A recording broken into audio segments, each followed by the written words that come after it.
അസ്സലാമു അലൈക്കും, welcome to our channel. ഇന്ന് നമുക്കൊരു ടേസ്റ്റി ആയിട്ടുള്ളൊരു ചക്കയുടെ ഉണ്ടാക്കാം. ഇനിയിപ്പോൾ മഴയൊക്കെ അല്ലേ, അപ്പം വൈകുന്നേര സമയങ്ങളിൽ ചായയൊക്കെ കുടിച്ച് ചക്കയുടെയൊക്കെ കഴിച്ചുകൊണ്ടിരിക്കുക കേട്ടോ. ഇതൊന്ന് നിങ്ങൾ ട്രൈ ചെയ്ത് നോക്കാം. ഞാനിവിടെ ഒരു 2 കപ്പ് ചക്ക പേസ്റ്റ് ആക്കിയതെടുത്തിട്ടുണ്ട്. നമ്മൾ മിക്സിയിൽ അരച്ചെടുത്തതാണ്. 2 കപ്പാണ് എടുത്തിരിക്കുന്നത്. ഇതൊരു ചുവട് കട്ടിയുള്ള ഒരു പാത്രം വെച്ചിട്ട് അതിലേക്ക് നെയ്യ് ഒഴിച്ചതിന് ശേഷം നമ്മൾ പേസ്റ്റാക്കിയ ഈ ചക്ക നന്നായിട്ട് വഴറ്റിയെടുക്കുക. ഇതിലേക്ക് ഞാൻ 2 കപ്പ് ചക്ക അരച്ചതാണ് എടുത്തിരിക്കുന്നത്. ഇതിലേക്ക് ഞാനിവിടെ ഒരു 2 കപ്പ് തന്നെ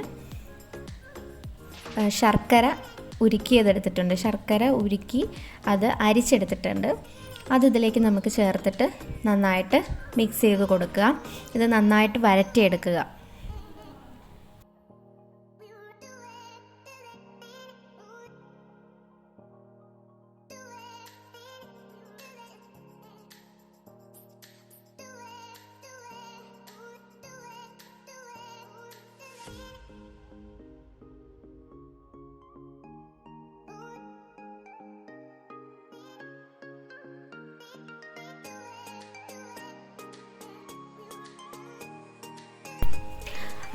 ഈ പരുവാകുമ്പോഴത്തേക്കും നമുക്ക് സ്റ്റൗ ഓഫ് ചെയ്യാം.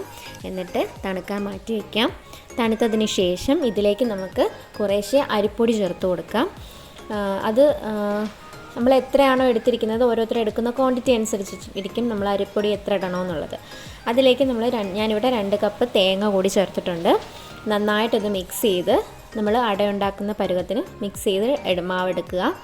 ഇനി ഇതിലേക്ക് നമ്മൾ കുറച്ച് ഏലക്കാപ്പൊടി കൂടി ചേർത്തിട്ടുണ്ട് കേട്ടോ.